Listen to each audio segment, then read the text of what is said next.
तो कल हम जो बात कर रहे थे, कल हमने किया था क्या, कल हमने ये किया था कि स्पेक्ट्रम का इंट्रोडक्शन किया था, तो आज उसको आगे बढ़ाते हैं। ठीक है, चलिए उसको आगे बढ़ाते हैं।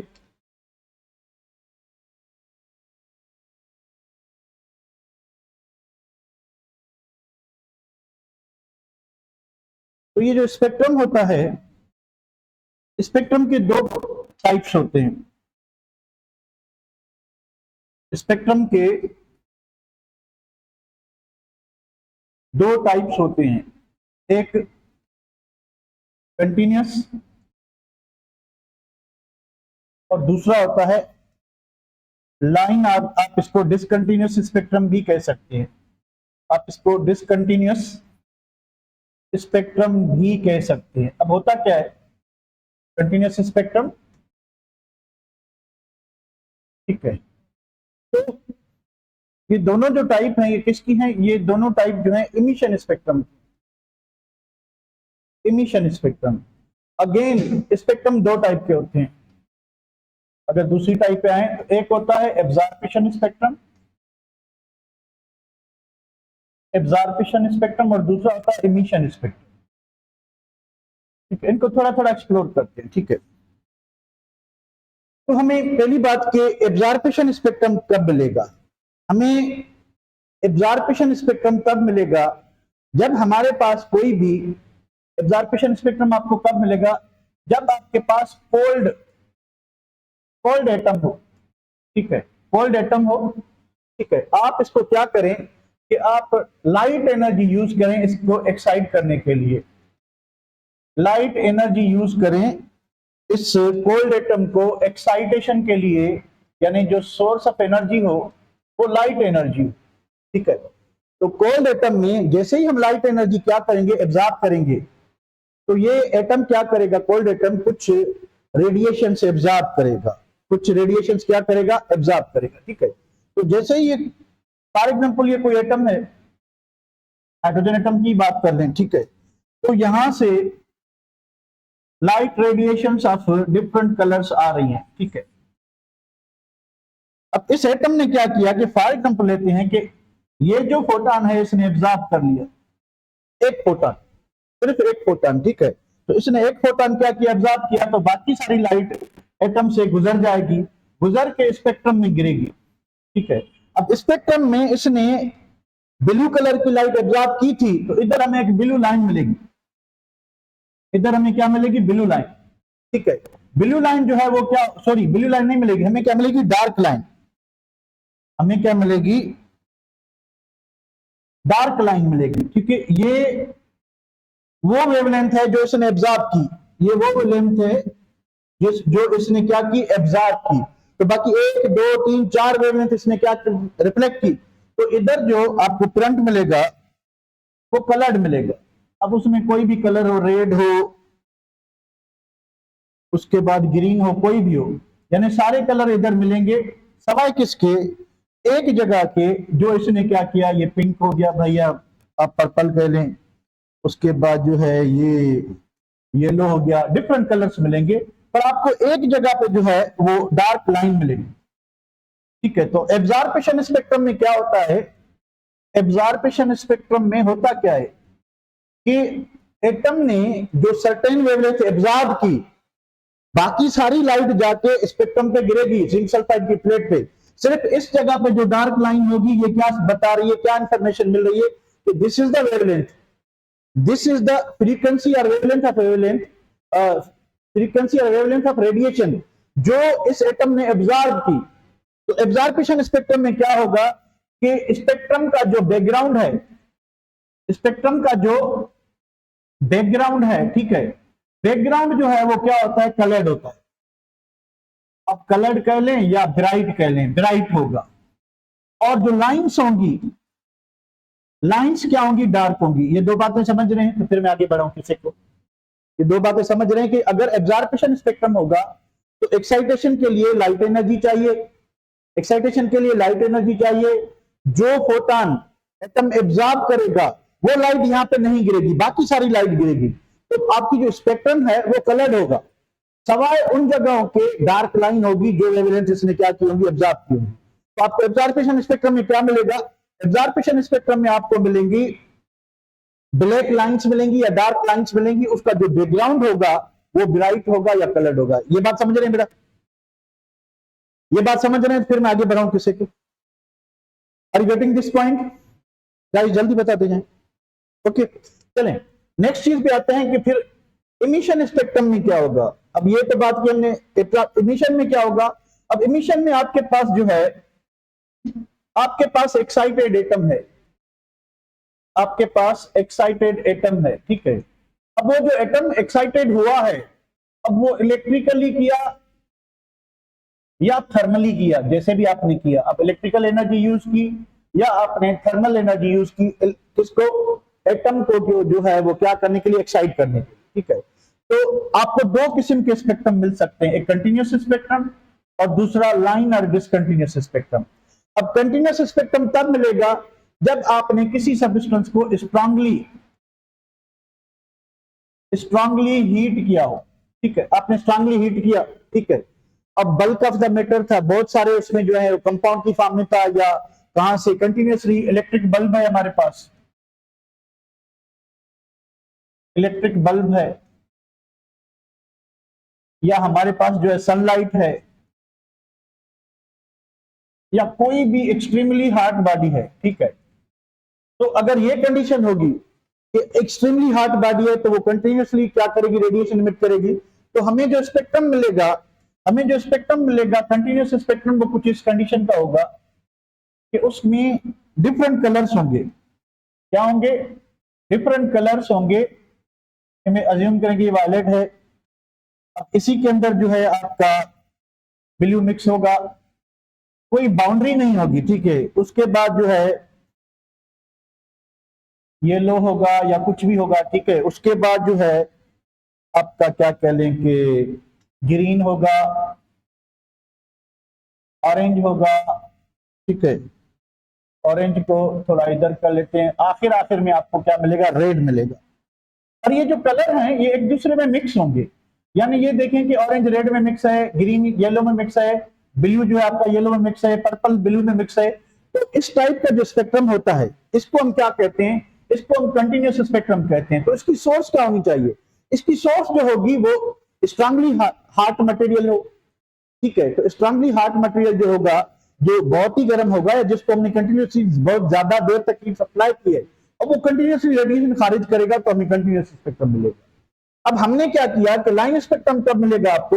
लाइन स्पेक्ट्रम तब मिलेगा जब आपने एक एटम को क्या किया, आपने एक एटम को जो है इलेक्ट्रिकली और थर्मली हीट किया, उसको एटॉमिक स्टेट में कन्वर्ट किया। उसके बाद क्या हुआ कि जब वो एक्साइटेड स्टेट में होगा, तो फॉर एग्जांपल पहले इसने एब्जॉर्प्शन स्पेक्ट्रम दिया, तो ये जो डार्क लाइन थी वो वेवलेंथ थी जो इसने एब्जॉर्ब की। उसके बाद क्या हुआ कि इसकी एक्साइटेशन हुई।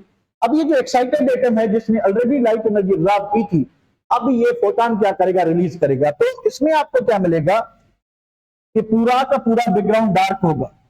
ये जो स्पेक्ट्रम है ये पूरा क्या होगा, डार्क होगा। लाइंस जिस कलर की इसने वेवलेंथ एब्जॉर्ब की थी, वो कलर आपको क्या मिलेगा, कलर मिलेगा, ठीक है बेटा। यानी आपको बैकग्राउंड जो है वो डार्क मिलेगा, लाइन जो है वो कलर में मिलेंगे। अब थोड़ा अगर फर्क देखें तो फर्क क्या है? फर्क यह है कि उस स्पेक्ट्रम में लाइन डार्क थी, बैकग्राउंड ब्लैक था। अब यहां पे क्या होगा कि बैकग्राउंड जो है वो ब्लैक होगा, और लाइन जो है, लाइन क्या होगी, लाइन आपकी कलर होगी। फॉर एग्जाम्पल एक रेड लाइन मिल गई आपको, एक आपको ब्लू लाइन मिल गई, एक आपको येलो लाइन मिल गई, एक आपको ग्रीन लाइन मिल गई, ठीक है। तो इस टाइप के स्पेक्ट्रम को हम लाइन स्पेक्ट्रम कहेंगे, जिसमें जिसमें क्या होगा, बैकग्राउंड जो है, बैकग्राउंड डार्क होगा, बैकग्राउंड क्या होगा, डार्क होगा, ठीक है। और लाइंस जो हैं, लाइंस क्या होंगी, कलर्ड होगी। कलर्ड होंगी या ब्राइट होंगी, क्योंकि कलर्ड उस सेंस में होंगी, अगर आपका कोई एटम ड्यूरिंग एक्साइटेशन या ड्यूरिंग एब्जॉर्प्शन स्पेक्ट्रम अगर विजिबल लाइट एब्जॉर्ब करता है तो आपको कलर लाइन मिलेंगी, वरना क्या मिलेंगी आपको, ब्राइट लाइन, ब्राइट लाइन मिलेंगी फॉर दैट ट्रांजिशन जिसमें उसने विजिबल वेवलेंथ एब्जॉर्ब ना की हो, तो आपको ब्राइट लाइन मिलेंगी, ठीक है बेटा। यहां तक क्लियर है? यहां तक क्लियर है बेटा? तो दो तीन चीजें, एब्जॉर्प्शन इमिशन कब होगा और कंटिन्यूस डिसकंटिन्यूस कब होगा। कंटिन्यूस में कलर्स जो है वो डिफ्यूज होते हैं, और कंडीशन क्या है, स्ट्रांगली हार्ड हार्ड बॉडी हो या कंटिन्यूसली किसी चीज से रेडिएशन खारिज हो रही है, सच एज इलेक्ट्रिक बल्ब है, सच एज आपकी सनलाइट है, ठीक है। तो इसके बाद अब एक आखिरी बात इसमें जो ऐड करने वाली है कि लाइन स्पेक्ट्रम जो है, लाइन स्पेक्ट्रम हर एलिमेंट की एक यूनिक प्रॉपर्टी है। लाइन स्पेक्ट्रम हर एलिमेंट की एक यूनिक प्रॉपर्टी है, और लाइन स्पेक्ट्रम किसी भी एलिमेंट का दूसरे एलिमेंट से रिजेंबल नहीं करता। यानी हर एलिमेंट का जो लाइन स्पेक्ट्रम है वो दूसरे एलिमेंट से डिफरेंट होता है। यानी जैसे एटॉमिक नंबर किसी दूसरे एलिमेंट का दूसरे एलिमेंट से मैच नहीं करता, हर एलिमेंट का एटॉमिक नंबर क्या होता है, डिफरेंट होता है। उसी तरह से हर एलिमेंट का जो लाइन स्पेक्ट्रम है वो दूसरे एलिमेंट से डिफर करता है। तो यहां से क्या प्रूव होता है, यहां से एक चीज प्रूव होती है कि लाइन स्पेक्ट्रम जो है it is working as a fingerprint. कि लाइन स्पेक्ट्रम एलिमेंट को आइडेंटिफाई करने के लिए एज अ फिंगरप्रिंट काम कर रहा है। यानी हर एलिमेंट का जो लाइन स्पेक्ट्रम है उससे हम एलिमेंट को क्या कर सकते हैं, आइडेंटिफाई कर सकते हैं। भाई हर एलिमेंट का लाइन स्पेक्ट्रम डिफरेंट क्यों होगा और किस में डिफरेंट होगा, ये नोट करने की बात है, वो मैं आपको बताऊं।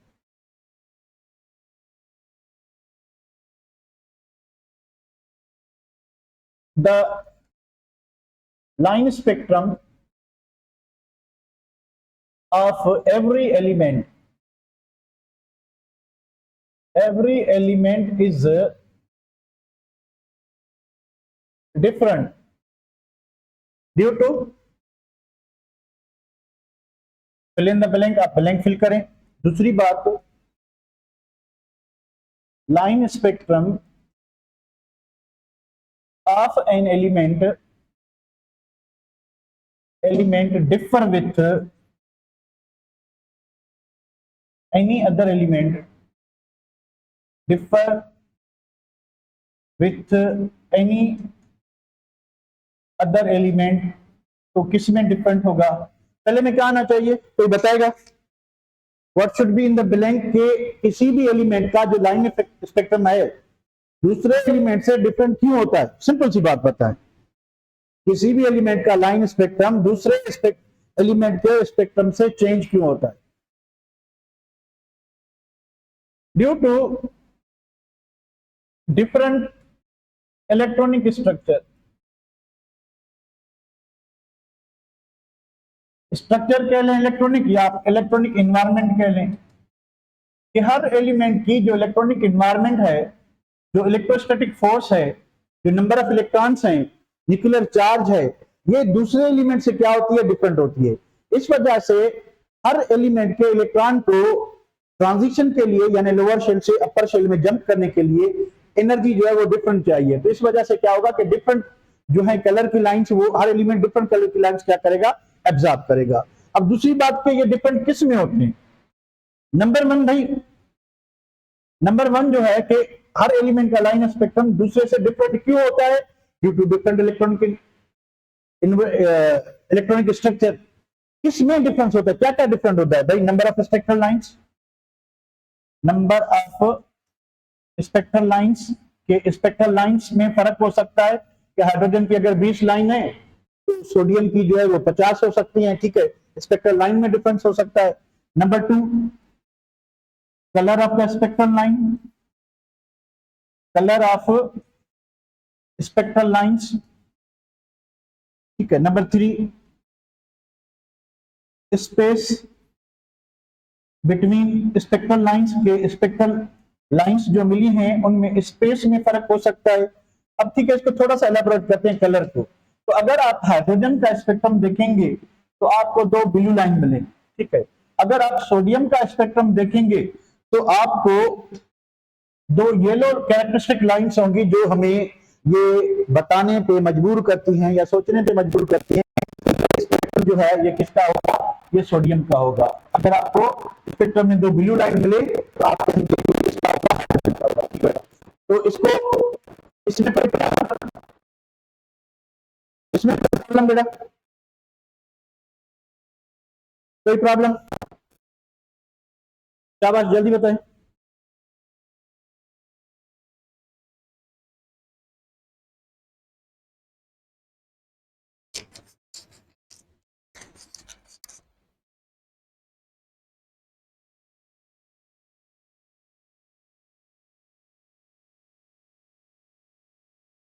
अब सही है बेला? कोई प्रॉब्लम? आवाज अब सही है? आवाज सही है? ओके ओके बेटा, चलिए अब बात करते हैं। अब किसकी बात करते हैं? अब बात करते हैं हम एक्सरेज की। एक्सरेज भाई discovered by William Roentgen accidentally discovered by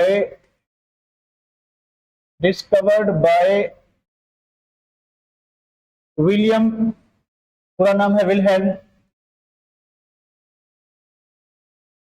sorry W Roentgen ही कह लें, विलियम रोएंटगन इन 1895।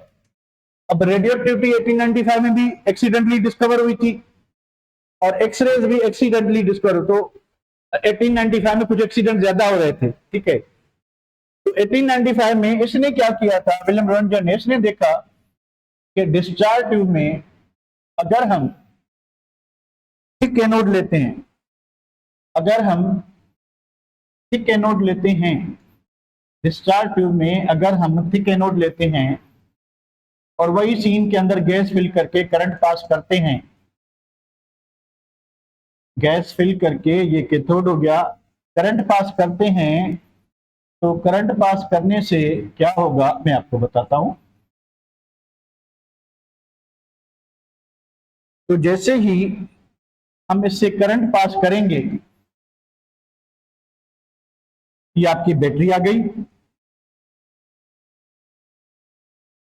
बैटरी आ गई, ये आपका थिक एनोड, थिक एनोड, और इसका नाम जो इसने रखा था वो था टारगेट मटेरियल, यानी इससे कैथोड रेज स्ट्राइक करेंगे। उसके बाद इसने क्या देखा था वो आप देखते हैं कि जैसे ही फास्ट मूविंग कैथोड रेज इससे टकराएंगे, इससे एनोड से जैसे ही टकराएंगे, तो यहां से क्या हुआ था कि कुछ रेडिएशंस जो है वो क्या निकलेंगी, बाहर निकलेंगी। इसने क्या नोट किया था कि जब कैथोड रेज जो हैं इससे कोलाइड करेंगे, किससे, एनोड से, टारगेट मटेरियल से, तो यहां से कुछ रेडिएशंस जो है वो इमिट हुई थी। इनका नाम इसने रखा था रोएंटगन रेज। इन रेज का नाम इसने क्या रखा था, रोएंटगन रेज, ठीक है। Now they are called X rays. अब इनको क्या कहते हैं, एक्स रेज कहते हैं, ठीक है। तो एक्स रेज को प्रोड्यूस करने के दो तरीके हैं, ठीक है।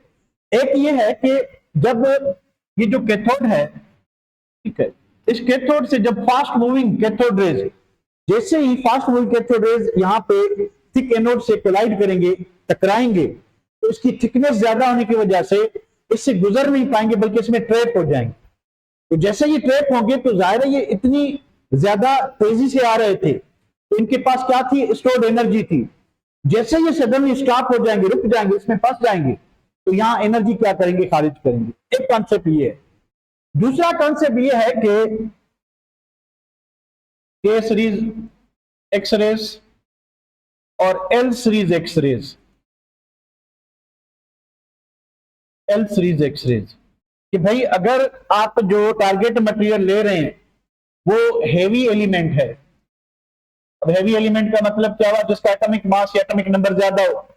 और अगर आप लाइट एलिमेंट ले रहे हैं, लाइटर एलिमेंट ले रहे हैं एज अ टारगेट मटेरियल, ठीक है। तो दूसरा तरीका यह है कि भाई आपके पास कोई भी टारगेट मटेरियल है, ठीक है, नोट करें कि ये न्यूक्लियस, ये K shell, L shell, M shell, O shell and other shells, ठीक है। तो इलेक्ट्रॉन जो है इधर मौजूद है, ठीक है, इसमें भी इलेक्ट्रॉन है, इसमें भी है, इसमें भी है, ठीक है। अब हो क्या, वो ये कि भाई कैथोड रेज यहां से आया, के शेल के इलेक्ट्रॉन को बाहर ले गया, किसको, के शेल से, यानी वैकेंसी कहां जनरेट होगी, के शेल। वैकेंसी कहां जनरेट हो, के शेल में, कि के शेल से इलेक्ट्रॉन ये निकाल गया बाहर। तो एक इलेक्ट्रॉन की जगह पे कितने हो गए, दो इलेक्ट्रॉन। एक इलेक्ट्रॉन वो जो कैथोड रेज से आ रहा था, दूसरा इलेक्ट्रॉन वो जो इसके के शेल से निकल गया।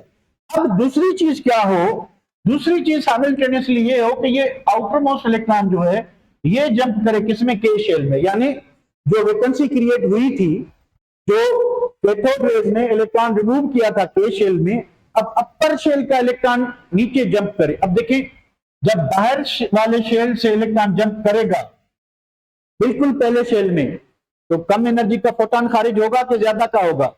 जितना शेल डिफरेंस ज्यादा होगा उतनी ज्यादा एनर्जी का फोटोन क्या होगा, रिलीज होगा। तो यहां पे जो है के सीरीज का एक्सरे बनेगा। तो ये जो के सीरीज वाले एक्सरेज होते हैं, they possess high frequency and short wavelength. तो जो के सीरीज वाले एक्सरेज होते हैं, अब के सीरीज वाले क्या होते हैं, जब के शेल से इलेक्ट्रॉन रिमूव हो और आउटर मोस्ट इलेक्ट्रॉन या ऊपर वाला इलेक्ट्रॉन जो है उसकी वैकेंसी को फिल करे, तो वहां से हाई एनर्जी वाला एक्सरे क्या होगा, प्रोड्यूस होगा। इसको के सीरीज का एक्सरे कहेंगे। अब अगर वैकेंसी क्रिएट यहां हुई है एल सीरीज में, ठीक है, वैकेंसी क्रिएट कहां हुई है, एल सीरीज में, तो यानी इलेक्ट्रॉन ने क्या किया कि ये एल वाला इलेक्ट्रॉन रिमूव किया, एल शेल वाला। तो जाहिर है अब इसी यही इलेक्ट्रॉन अगर एल शेल में जंप करता है तो एक्सरे की एनर्जी इतनी होगी जितना ये के में करता। क्या इतना ये पॉसिबल है कि इलेक्ट्रॉन जो है, अब देखिए चांसेस सब हैं कि इलेक्ट्रॉन यहां से भी रिमूव सकता है, यहां से भी हो सकता है, यहां से भी हो सकता है, कहां से भी हो सकता है। और एक्सरे आपको तब मिलेगा जब आपके पास थोड़ा हेवी एलिमेंट हो, 2 3 4 5 शेल होने चाहिए उसके पास। के शेल से इलेक्ट्रॉन निकले या एल से निकले तो आपको क्या मिलेगा, एक्सरे मिलेगा। तो के वाले की फ्रीक्वेंसी ज्यादा होगी कि एल वाले की ज्यादा होगी, जल्दी बताएं। के वाले की ज्यादा होगी कि एल वाले की? के वाले की जो फ्रीक्वेंसी है वो क्या होगी, ज्यादा होगी। ठीक है, this is all about X rays के एक्सरेज के क्या होते हैं, कैसे डिस्कवर हुए थे, डिस्चार्ज ट्यूब में क्या चेंज करनी पड़ती है, अब इनकी प्रॉपर्टीज क्या हैं। एक्सरेज जो हैं वो इजिली किसी भी जो थिन पेपर है, थिन मेटल की फॉइल है, अब क्योंकि एक्सरेज इलेक्ट्रोमैग्नेटिक रेडिएशंस हैं और ये चार्जलेस और मासलेस हैं और they travel with speed of light, इनकी लाइट स्पीड ऑफ लाइट जितनी लाइट होती है, तो इस वजह से क्या होता है कि इनकी जो पेनिट्रेशन पावर है वो बहुत ज्यादा होता है। तो ये ह्यूमन फ्लैश से इजीली गुजर जाता है और इनको मेडिकल में हम जो है, एक तो फ्रैक्चर बोन या कोई भी बॉडी का पार्ट फ्रैक्चर्ड है, हम एक्सरेज पास करते हैं। तो बोन थिक पार्ट होता है, जो हमारा ह्यूमन फ्लैश है वो थोड़ा सॉफ्ट होता है, तो सॉफ्ट पार्ट से एक्सरेज गुजर जाते हैं, पर बोन से थोड़े रिफ्लेक्ट होते हैं, तो बोन का इमेज बनता है। तो अगर आपने कोई भी एक्सरे देखा है फैमिली में या आपकी अपनी कोई हड्डी वगैरह टूट गई है, तो आप देखेंगे कि एक्सरे में दिखाई देता है कि जो बोन का इमेज है वो क्लियर होगा। अगर हड्डी बीच में से टूट जाएगी तो वो जो गेप होगा वहां से एक्सरेज गुजर जाएंगे, तो वो लकीर जो है हमें बताएगी, डॉक्टर आपको बताएगा कि भाई आपका काम उतर गया है, अब आए तो आपको 2-3 महीने प्लास्टर लगेगा या ऑपरेशन होगा। ठीक है, अच्छा, उसके बाद क्या चीज है, दूसरा ये है कि इसको कैंसर की ट्रीटमेंट में हम यूज करते हैं। तो कैंसर की ट्रीटमेंट में कैसे यूज करते हैं, कैंसर की ट्रीटमेंट में इसको, अब कैंसर होती क्या है, कैंसर इज व्हाट के एबनॉर्मल टिश्यूज होते हैं, उन एबनॉर्मल टिश्यूज को डिस्ट्रॉय करने के लिए, अब क्योंकि इनकी एनर्जी हाई है, ठीक है, तो जैसे ही उससे टकराएंगे तो ये एक्सरे जो है वो इलेक्ट्रॉन किसी एटम को आयनाइज भी कर सकते हैं, और गामा रेज और एक्सरेज ये दोनों जो हैं ये किसी भी एबनॉर्मल टिश्यू को अगर कंटिन्यूसली उसको टारगेट किया जाए तो वो डिस्ट्रॉय हो सकता है। ठीक है, तो वो डिस्ट्रॉय हो सकता है, तो इनको जो है वहां पे यूज करते हैं। ठीक है बेटा, अब आते हैं एक आखिरी चीज जो कि बेसिक चीजों से रहती है, that is radio activity. Radio activity, अब रेडियो एक्टिविटी का जो है इसको भी एक्सीडेंटली हेनरी बेक्यूरेल ने डिस्कवर किया था। हेनरी बेक्यूरेल इन 1895। तो 1895 में हेनरी बेक्यूरेल भी इसको क्या किया था, डिस्कवर किया था। काम क्या चल रहा था, U3O8, ये एक यूरेनियम का मिनरल है, यूरेनियम मिनरल, ठीक है, यूरेनियम मिनरल है।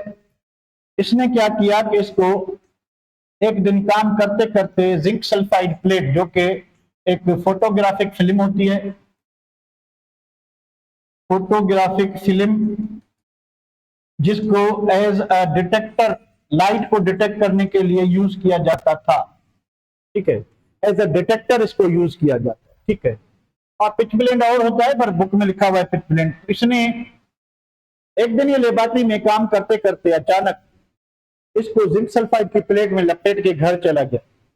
फिर दूसरे दिन जब ये वापस आया तो इसने देखा कि इस प्लेट पे, जो जिंक सल्फाइड की प्लेट थी, इस पे हजारों की तादाद में बारीक बारीक से स्पॉट लगे हुए थे।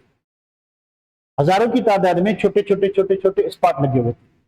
अब क्योंकि अगर इस पे पूरी लाइट गिरती तो पूरी जो है क्या कहते हैं फिल्म क्या हो जाती, ब्राइट हो जाती, और उस पे ब्राइट के साथ साथ छोटे छोटे स्पॉट थे। छोटे छोटे स्पॉट का मतलब यही है कि जरूर स्पार्क यानी थोड़े थोड़े रेडिएशन इस पे क्या हुए हैं, स्ट्राइक हुए हैं, ठीक है। तो बहुत ज्यादा सोचने के बाद इसको ये पता चला कि जरूर इसी यूरेनियम के कंपाउंड से कुछ इनविजिबल रेडिएशंस निकल रही हैं। तो इसका डेफिनेशन क्या थी, ये क्या है डेफिनेशन? द स्पॉन्टेनियस मीन्स खुद ब खुद, without external help, spontaneous emission of radiations, the spontaneous emission of radiations from certain elements के सब एलिमेंट नहीं, कुछ ही एलिमेंट हैं जो ये रेडिएशन खारिज करते हैं, from certain elements is called radioactivity, is called radio activity. तो ये जो किसी भी ऐसा एलिमेंट जिससे खुद ब खुद रेडिएशंस निकल रहे हैं, इस अमल का नाम, इस प्रोसेस का नाम रेडियोएक्टिविटी रखा गया, जिसको एक्सीडेंटली हेनरी बेकरेल ने डिस्कवर किया था। कोई प्रायर नॉलेज नहीं थी, कोई बैकग्राउंड नहीं था, कोई इरादा भी नहीं था, सिर्फ ये एक्सीडेंटली खुद ब खुद एक चीज, नई चीज सामने आ गई, ठीक है। तो ऐसे एलिमेंट जो खुद ब खुद रेडिएशन खारिज करेंगे, इनको रेडियोएक्टिव एलिमेंट कहते हैं, और इनसे जो शुआएं निकलेंगी उनको रेडियोएक्टिव रेडिएशंस कहते हैं, और प्रोसेस को रेडियोएक्टिविटी कहते हैं। प्रोसेस को क्या कहते हैं? रेडियोएक्टिविटी कहते हैं। तो इस तरह रेडियोएक्टिविटी जो है वजूद में आई। पहले पहले ये पता चला कि ऑल एलिमेंट्स, पहले पहले जो शुरुआत में इंफॉर्मेशन आई बाहर कि all elements after lead Z is equal to 82 are radioactive. तो पहले पहले जो बात सामने आई थी वो ये बात सामने आई थी कि वो सारे एलिमेंट जिसका एटॉमिक नंबर 82 से ज्यादा है, जिसका एटॉमिक नंबर 82 से ज्यादा है, वो रेडियोएक्टिव होते हैं, यानी हेवियर एलिमेंट। यानी पहले जो रेडियोएक्टिविटी ऑब्जर्व की गई थी वो सिर्फ और सिर्फ उन एलिमेंट्स में ऑब्जर्व की गई थी जिनका एटॉमिक नंबर 82 से ज्यादा होता है। यानी lead itself is not a radioactive, पर 83, 84, 85, 86 ये एलिमेंट जो थे ये रेडियोएक्टिव थे, ठीक है। उसके बाद फिर आगे चल के क्या पता चला? आगे चल के ये पता चला कि द रेडियोएक्टिविटी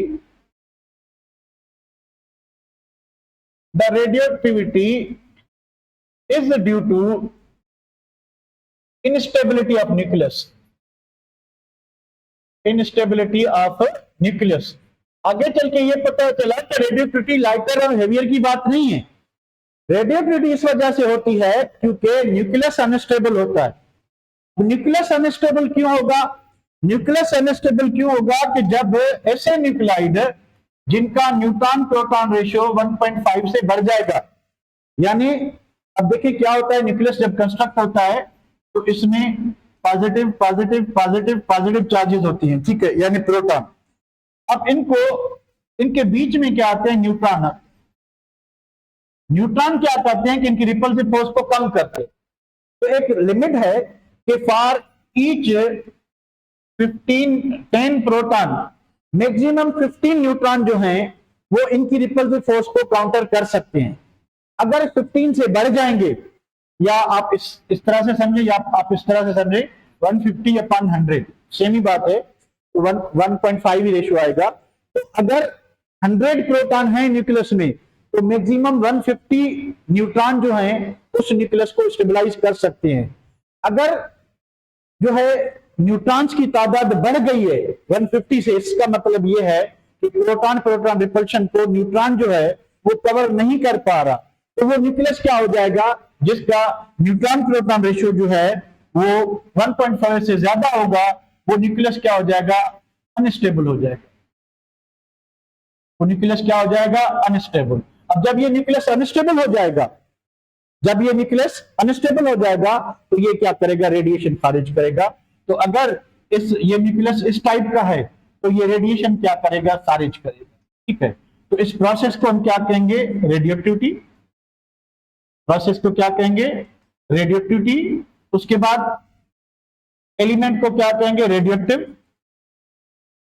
रेडियोएक्टिव और रेडिएशंस को क्या कहेंगे, रेडियोएक्टिव रेडिएशंस। रेडियोएक्टिव रेडिएशंस कहेंगे। ठीक है बेटा, चलें। तो रेडियोएक्टिविटी जो होती है वो ड्यू टू अनस्टेबल न्यूक्लियस होती है, इंस्टेबिलिटी ऑफ न्यूक्लियस होती है। न्यूक्लियस कौन स्टेबल होगा, जिसका न्यूट्रॉन प्रोटॉन रेशियो 1.5 से कम होगा, और जिसका न्यूट्रॉन प्रोटॉन रेशियो 1.5 से ज्यादा होगा तो वो न्यूक्लियस जो है वो अनस्टेबल होगा। अब क्यों अनस्टेबल होगा, वो इस वजह से अनस्टेबल होगा क्योंकि उसकी जो proton proton electrostatic repulsive force है उसको न्यूट्रॉन जो है वो कंट्रोल नहीं कर पा रहा। तो वो एलिमेंट तब तक रेडिएशन खारिज करता रहेगा जब तक उसका neutron proton ratio normal stable zone में नहीं आ जाता, तब तक ये एलिमेंट रेडिएशन खारिज करता रहेगा। ठीक है, तो अच्छा, उसके बाद दूसरी चीज क्या पता चली कि भाई रेडियोएक्टिविटी जो है, radioactivity is a nuclear reaction. कि भैया रेडियोएक्टिविटी एक न्यूक्लियर रिएक्शन है। ठीक है, यानी जो रेडियोएक्टिविटी में जो चेंज आती है वो आउटसाइड द न्यूक्लियस, जो नॉर्मल रिएक्शन होता है कि रिएक्शन में इलेक्ट्रॉन्स इन्वॉल्व होते हैं। इलेक्ट्रॉन किसी ने दिया, किसी ने लिया, तीनों शेयर किए तो बॉन्ड बन जाता है, रिएक्शन होता है। ठीक है, यहां पे रेडियोएक्टिविटी के लिए कह रहा है कि ये न्यूक्लियर रिएक्शन है, यानी जो चेंज आएगी वो चेंज किस में आएगी, वो न्यूक्लियस में आएगी। चेंज किस में आएगी, चेंज न्यूक्लियस में आएगी। Radioactivity is a nuclear reaction जिसमें जो चेंज आएगी वो न्यूक्लियस में आएगी, तो it is a nuclear reaction. अब ये जो न्यूक्लियर रिएक्शन होते हैं, nuclear reactions are not affected by कहें और कंट्रोल्ड बाय कहें, controlled by environmental factors. Environmental factors, अब कौन कौन से एनवायरमेंटल फैक्टर्स हैं भाई, प्रेशर आ गया, टेम्परेचर आ गया, वॉल्यूम आ गया, ठीक है, हीटिंग आ गई, कूलिंग आ गई, ये टेम्परेचर में आ गया, फिर भी इसको थोड़ा एक्सप्लोर करते हैं।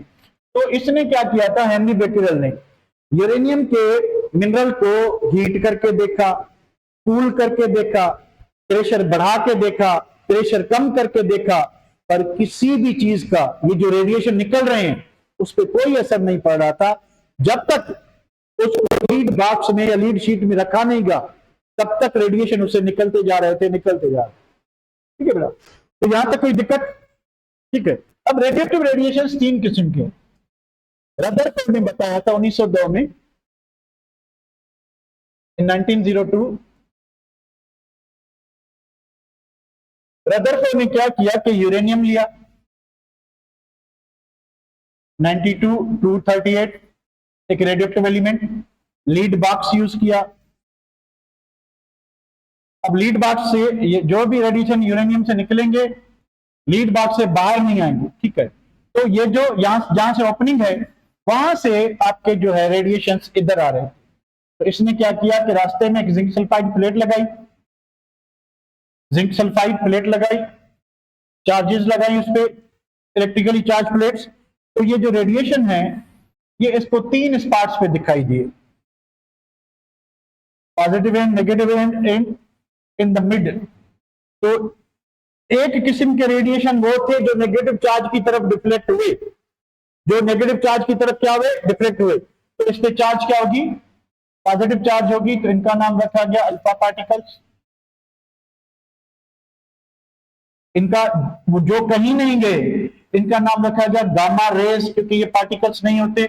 अगर आप इसको गामा पार्टिकल कहते हैं तो ये बात गलत होगी। ठीक है, गामा रेज होते हैं।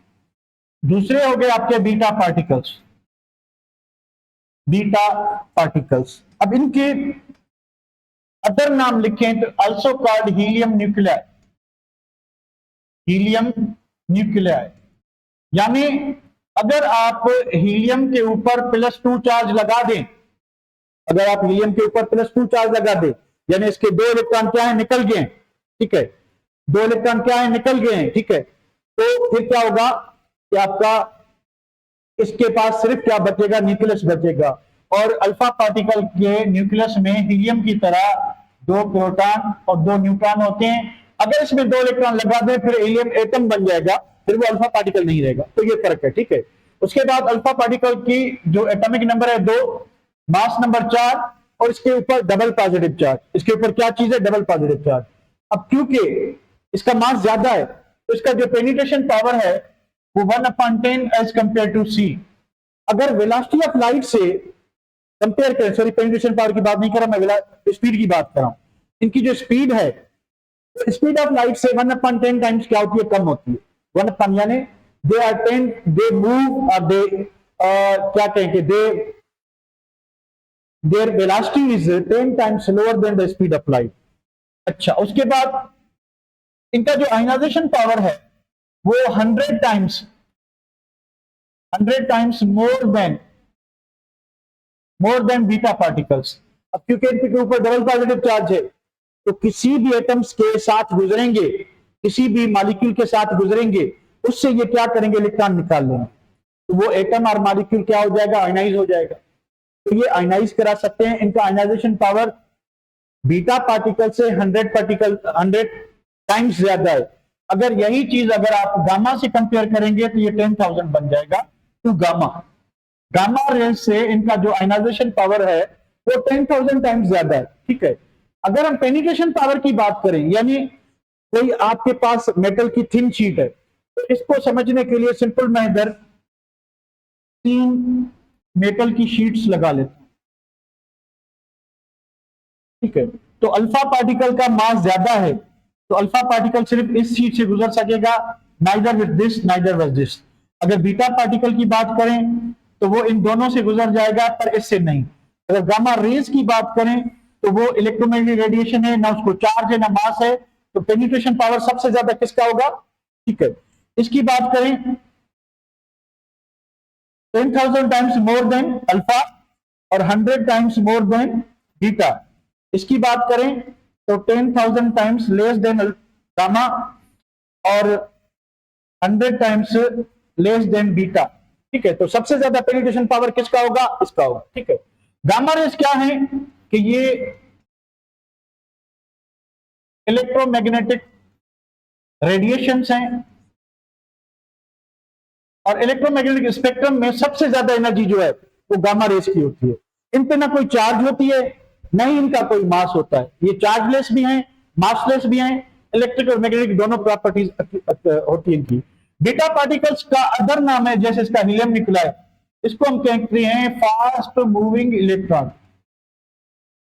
तो इलेक्ट्रॉन और बीटा पार्टिकल में एक ही फर्क है, अब इनकी चार्ज भी सेम है, इनका मास भी सेम है, इनका E/m रेशियो भी सेम है। सिर्फ एक चीज, इसको हम फास्ट मूविंग इलेक्ट्रॉन कह रहे हैं, यानी बाकी तो ये इलेक्ट्रॉन है, इनकी जो वेलोसिटी है, इनकी जो स्पीड है, वो बीटा पार्टिकल की जो स्पीड है वो इलेक्ट्रॉन से क्या होती है, थोड़ी ज्यादा होती है। ये थोड़ा सा फर्क है इसमें, otherwise they are the same.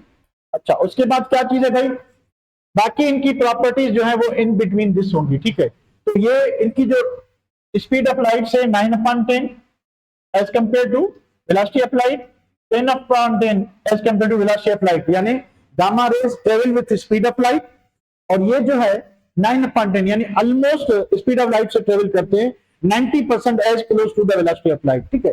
So this is all about, क्योंकि ये हमारे टॉपिक नहीं, पर हमने हर वो एक्सपेक्ट जो अगर भूले से भी क्वेश्चन इसमें आ सकता है, क्योंकि ये पीएमडीसी में है नहीं, तो आपसे हो जाएगा इनका टाइप्स ये वो, ठीक है बेटा।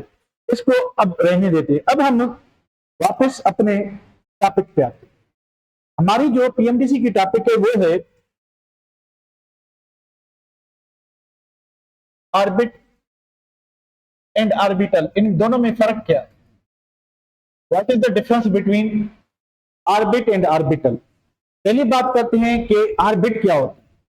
ऑर्बिट को हम और क्या कहते हैं, ऑर्बिट इज आल्सो कॉल्ड, क्या कहते हैं इसको, शेल भी कहते हैं, शेल, और इसको क्या कहते हैं, एनर्जी लेवल भी कहते हैं,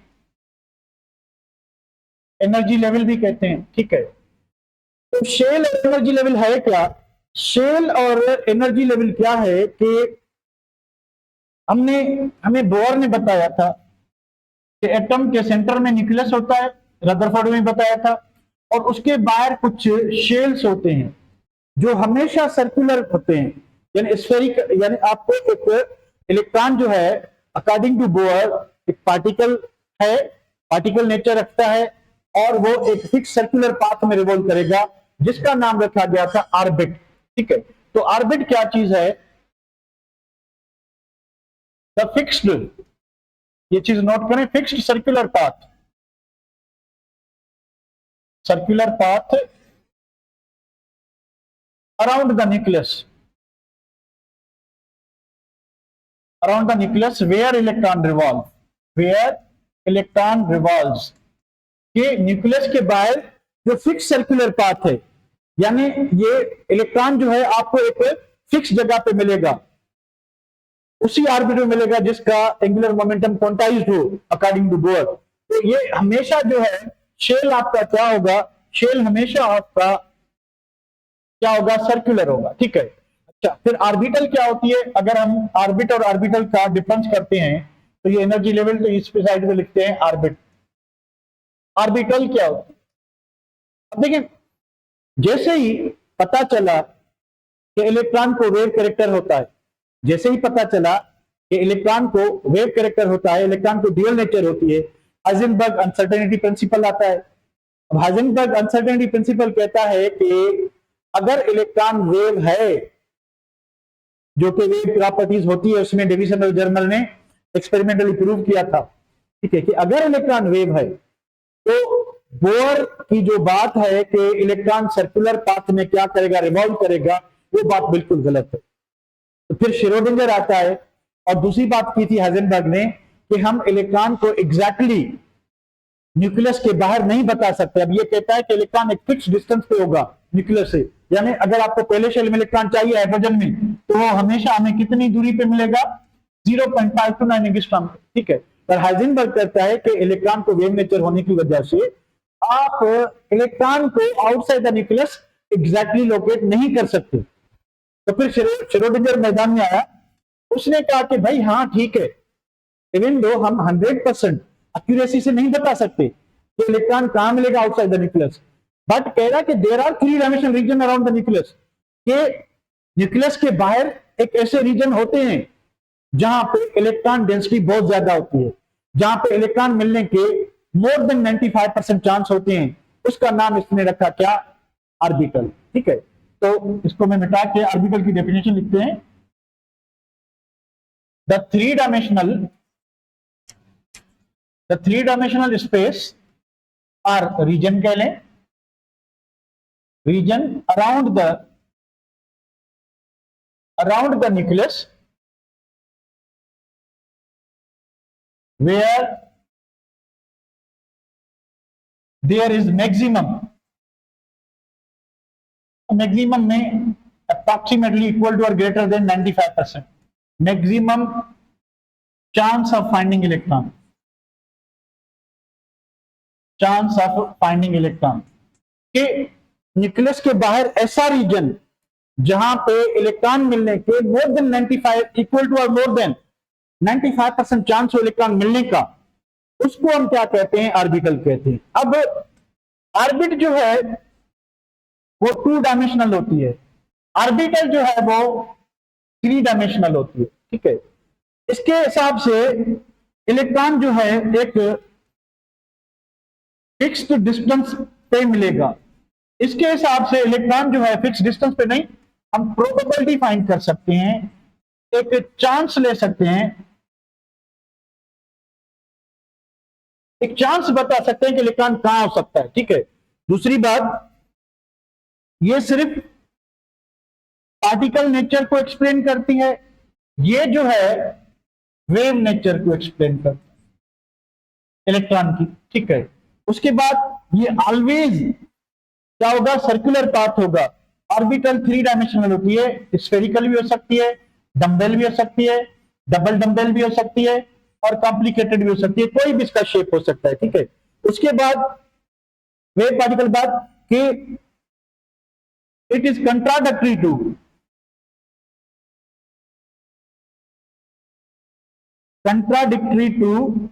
wave mechanical model, and Heisenberg principle जो अनसर्टेनिटी प्रिंसिपल है उसके ये खिलाफ है। ये वेव मैकेनिकल मॉडल को फॉलो करती है और हाइजेनबर्ग प्रिंसिपल को भी फॉलो करती है। ठीक है। दूसरी बात, आप शेप ऑफ मॉलिक्यूल जो है, शेप ऑफ मॉलिक्यूल